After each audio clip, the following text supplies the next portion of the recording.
guys. So jazz is a very fluid and broad genre, and there is no right way to play jazz. Consequently, it can often be quite difficult to create a prescriptive series of steps which you must follow in order to be able to play jazz. The whole point of jazz is that the musician is just as much involved in the composition of a song as the composer. This is why jazz musicians generally use lead sheets rather than sheet music. Lead sheets intentionally only give you the skeleton of the song, just the basic chords and melody, and force you to make up the rest yourself. It's up to the musician to take that basic information and turn it into a fully fledged performance. Nevertheless, when you are just beginning to learn jazz, you're naturally looking for some guidance about what to play and how to play. So first, let's deal with what to play. Now, I recommend starting with a relatively simple melodic, diatonic, slow jazz ballad that uses a lot of 2-5-1s, as this is the most common chord progression found in jazz. You should generally start with something slow and simple and pleasant sounding before jumping into the more fast and complex stuff like bebop and post-bop. Personally, I would recommend starting with songs like Autumn Leaves, Fly Me to the Moon, Blue Bossa, Satin Doll, How High the Moon, What Is This Thing Called Love, All the Things You Are, There Will Never Be Another You, or Georgia on My Mind. As I've already stated, it's neither possible nor desirable to give you a one-size-fits-all approach to playing every single song. Again, the whole point of jazz is that you create something yourself that is a reflection of your personal style and taste. But nonetheless, when playing from a lead sheet, I personally like to think of each song in terms of layers of complexity. We start with our 4 basic elements of music: harmony, melody, rhythm, and timbre. And we play each one of them in a simplistic and basic manner, more or less as written in the lead sheet. Then gradually we begin adding layers of complexity on top of each of these elements. Now there's a million things you can do, but a few examples are: with the harmony, start adding more interesting chord voicings or left-hand techniques like walking bass lines or chord substitutions. With the melody, you can harmonize the melody or add a few fills in between rests or long notes in the melody, and then start improvising on top or instead of the melody. In terms of rhythm, again, you begin by playing a very simple rhythm, maybe by playing the chord on beat 1 of each bar. Then you can start varying your rhythm and adding some more complexity to it, adding some polyrhythms. You can also play the song rubato, so you're kind of slowing it down and speeding it up as you go. In terms of timbre, you firstly can just play it really plain with no expression. Then you can start adding dynamics or articulation or things like that. Right, so you start with a simple version of that element, and then you just start adding more and more layers of complexity on top of your basic harmony or melody or whatever. But of course, each of these layers of complexity for each of these elements needs to be learned and practiced separately before you can start combining them and adding them to your song. If you've never played rootless chord voicings before, you can't just sit down and start sight reading a brand new song you've never seen before using rootless chord voicings. First, you need to sit down, work them out for that particular song, practice them separately, and then add it into your performance. The way I like to describe it is that these different concepts or techniques are like ingredients in a meal. Playing sheet music is like cooking from a detailed recipe. You are told exactly what ingredients to use, how to prepare them, the order in which to use them, how to cook them, how long to cook them for, and so on. So to make a delicious meal, you don't need to know a single thing about cooking. You simply need to follow the instructions line by line. Playing from a lead sheet, on the other hand, is like getting a generic request like, make me a cake. It's then up to you to decide what kind of cake you want to make, what ingredients to use, what order to use those ingredients in, how to cook the cake, how long to cook the cake for, and so on. Right? It's entirely at your discretion.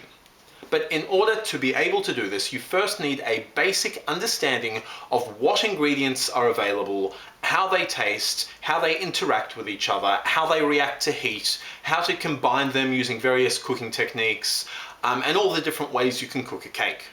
So with a lead sheet, you're given the basic melody and chords, but it's then up to you what you do with them, how you modify them, what techniques and concepts you apply to them, and so on. Right, you could take any song, put in a walking bass line, use some rootless voicings for the chords, insert some tritone substitutions, and improvise over the whole thing using the whole tone scale.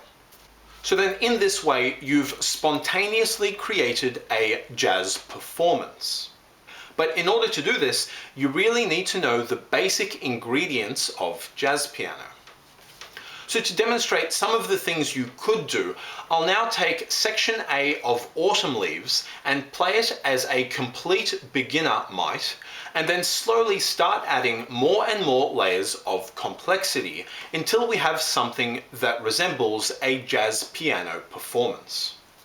Now, in order to get an interesting and full sounding song, you typically need a bottom, middle, and top part. Missing one of those registers will cause the song to sound a little bit hollow and like it's missing something. If you're playing with a bass player, great, they're covering the bottom part, so you can just focus on the middle and top. But if you're playing solo piano, as I will be here, you really want to include some kind of bass line at the bottom, chords in the middle, and the melody on top. Cool, alright, so let's begin. So to start, a complete beginner may play Autumn Leaves as follows, with the simple melody in the right hand and the chords in root position in the left hand, just playing on beat 1 of every bar.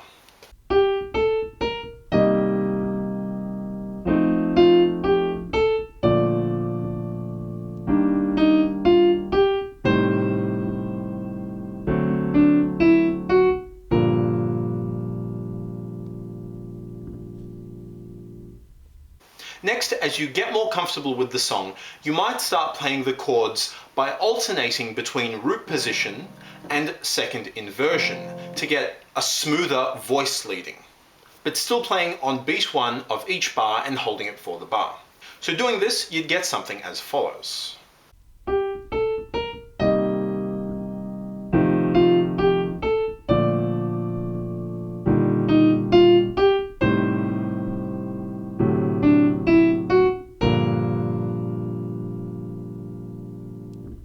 Great, so that already sounds a little bit better because the harmony, the chords aren't jumping around too much. They're leading smoothly from one into the next. They have smooth voice leading.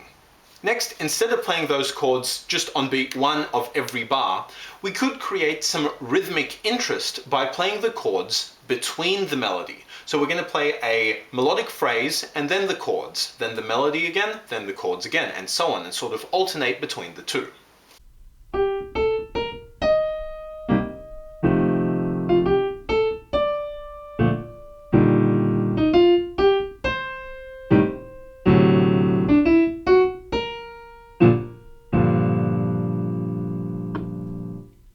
Right, so again, that sounds a little bit more interesting rhythmically than just hitting the chord on beat 1 and holding it for the bar. Taking this idea one step further, you could start comping and varying the rhythm of your chords throughout the song while still playing the melody. So doing something like this.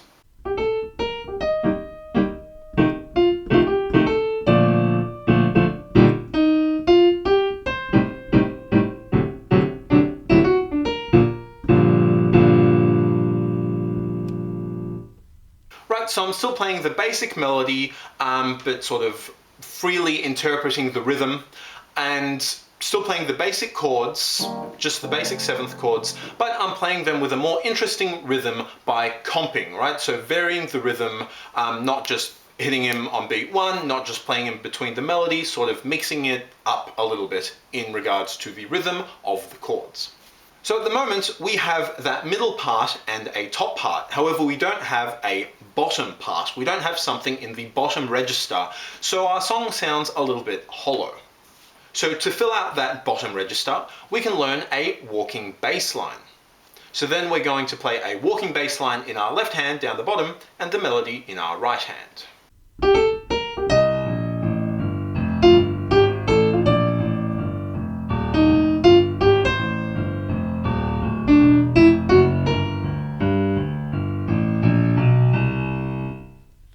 Right, so that sounded a bit more interesting. There's a bit more going on in the harmony because we've got that walking bass line. We're not just playing the chords, and it's filling out that bottom register. But of course, we've now lost the middle register. So then what you could do is continue playing the walking bass line in your left hand and continue playing the melody in your right hand, but in between the melody, during those long notes, play the chords with your right hand. So similar to what we did earlier, we're going to play the chords between the melody, but we're going to play them with our right hand while still playing our walking bass line with our left hand.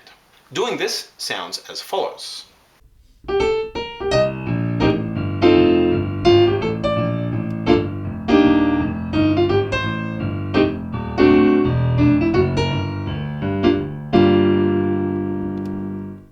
Cool, so that's now sounding more and more like a real jazz piano performance. We've got that walking bass line in the bottom register, the chords in the middle, and the melody at the top.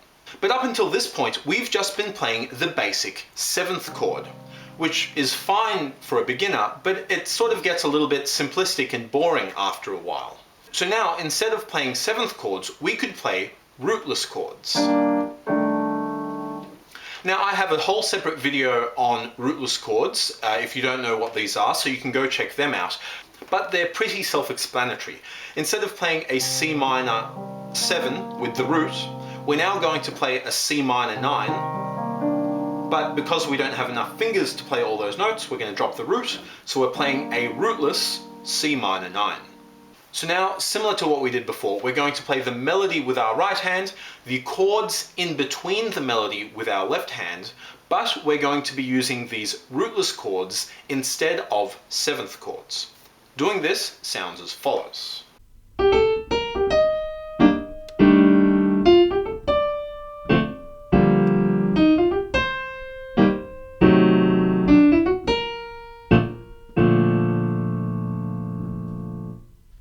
Right, so the exact same idea and exercise as earlier, but now we're using rootless chords instead of 7th chords.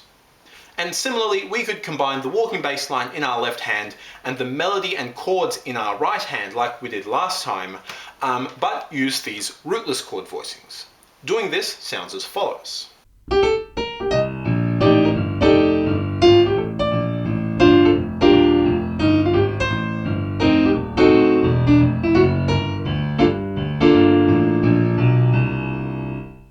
Right, and that sounds particularly good with the walking bass line because while we're playing rootless chord voicings with our right hand, we're actually playing the root with our left hand in the walking bass line.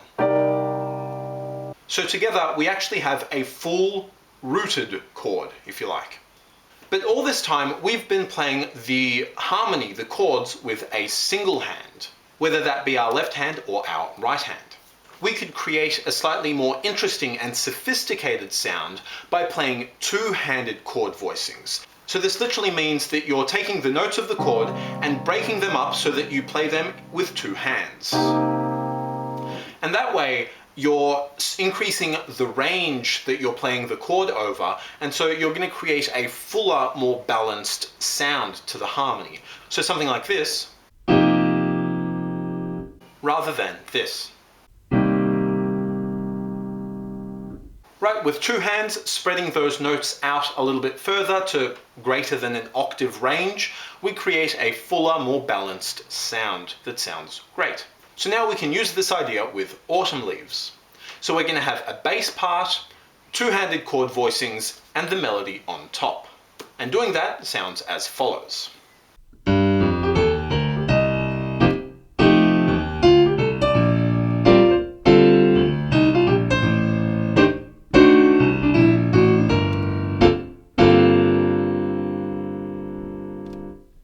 Right, and towards the end there, it's now beginning to sound a bit more like a real jazz piece. And of course, this is just the beginning. I'm still sticking pretty close to what's actually written. We haven't talked about adding passing chords or chord substitutions or articulation or phrasing or dynamics or voice leading or side slipping or using more exotic scales or motivic development or changing the meter to 5/4 time or playing it with a Latin rhythm and so on. There are countless things you can do to continue adding more and more layers of complexity to this song.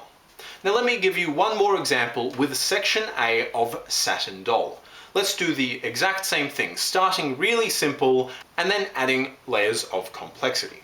So again, we're going to start with the melody, 7th chords in root position on beat 1 and 3.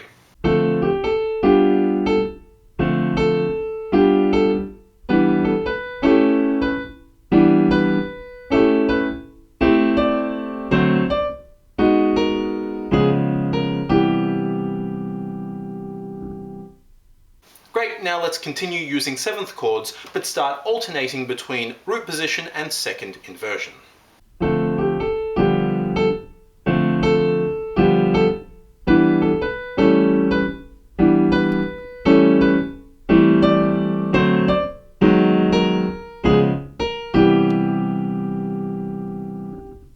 And again, we were largely just hitting the chords on beat 1 and 3 there. Now let's start comping. Let's start varying the rhythm a bit in the harmony to create some rhythmic interest.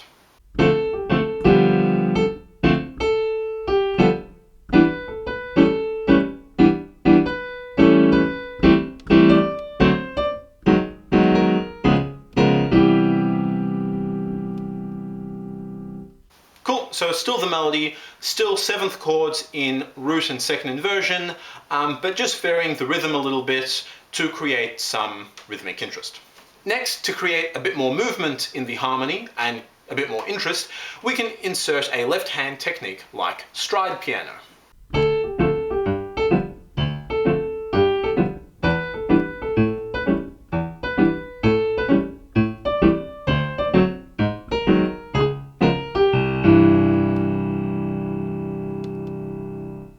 Easy. So now, similar to what we did in Autumn Leaves, let's insert rootless chord voicings instead of 7th chords.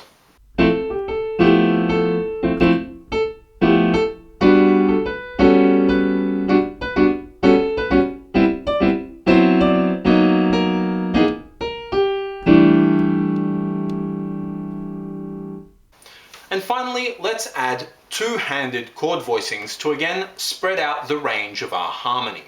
So we're going to play two-handed chord voicings with the melody note on top so that we can play the melody at the top of the chord voicing.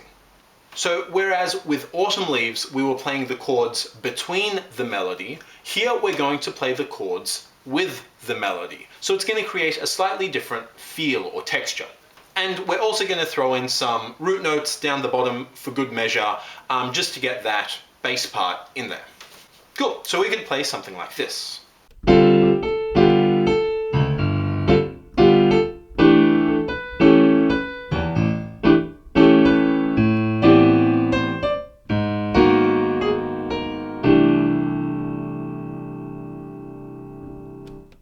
Right, so again, this is all about just adding more and more layers of complexity on top of your basic song, on top of your basic elements. So we started with 7th chords and the melody, and gradually added more interesting chord voicings and left hand techniques such as walking bass lines or stride. We varied the rhythm up a little bit and added some rhythmic variation in the melody so we weren't just playing it exactly as written. And on top of that you can add a few fills and things like that, or some improvisation, which I didn't really do this time, but you know, so on. And all the while we try to have that lower, middle and upper part, so as to create that full, complete and balanced sounding arrangement. Cool, and that's it for this lesson. I hope that helped a little bit and made sense. And so thank you for watching and see you next time. Bye.